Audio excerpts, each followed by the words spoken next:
Yon mga idol, time check. Alas 9 na po. Oh, mga idol, alas 9 na. Ayan oh. Mukhang sumablay yata kami sa spot ah. Yon mga idol, mukhang sablay. Wala pang kasinong huli ah, mga idol. Oh, si Idol Riz oh. Idol Riz. Shout out mga mainit anglers. Yan, baga. Huli check tayo, huli check. Sana ng asawa, may lalabang ka na naman. Ayun. Yan mga idol, nandito kami sa Gatid. Kasama namin si Riz. Kayo malas yata ang bago sama. Ayan oh, si Dedeng. Dedeng, anong balita dyan? Meron mga ilang peraso na. Aba. Oh, hindi, pinagsama-sama lang namin ang huli niya. Yan mga idol oh, kay Dedeng. Mukhang sumablay po kami sa spot at alas 9 na yan pa lang aming huli. Kukunti pa. Joel, wala shout out? Huli check, huli check. Mami, may huli tayo. Oo, lalaki niya no. Yan mga idol oh. Si Joel. Oh, yan mga Shout idol. out. Malas ang pagkakatimbang. Wala Yan, stick. bumembang, hindi nakahuli. Kami po ay parang sablay. Pero maaga pa naman alas 9. Subok pa mga idol. Sabi nga ni Idol Riz ay tiwala lang daw. Parang kanino mo pa sinasabi ano. Basta na kumusta dyan? May kagat?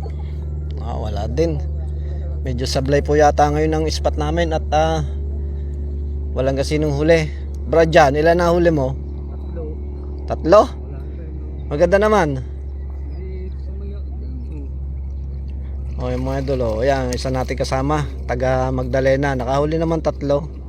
Kaso medyo mahina talaga.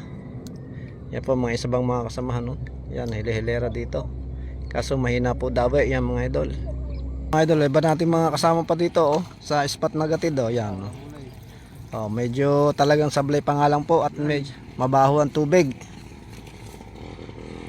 Yan mga idol, kami po ay nagbabalak lumipat ng spot at medyo mahina talaga rito ngayon.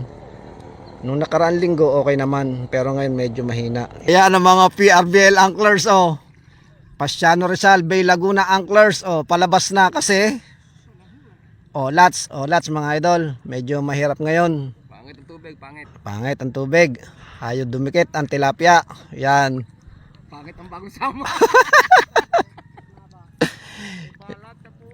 Shout out. Ayan oh. Yan. Ayos bagaya, malapit na sa Ayos. Malalim. Yari oh, bayaw mo, ayan oh. Yung bayaw Riz oh. Sumama. Masaya naman, masaya. Yan. Masaya naman at pag libangan talaga eh. Yung mga idol, nagbabalak po lumipat ang spot at sablay po ngayon dito sa Gatid. Yan. Bumaho po ang tubig kaya medyo layo ang tilapia. Yan. Shoutout po sa inyo lahat yun. Update na lang po pag nasa bagong spot na. Yan.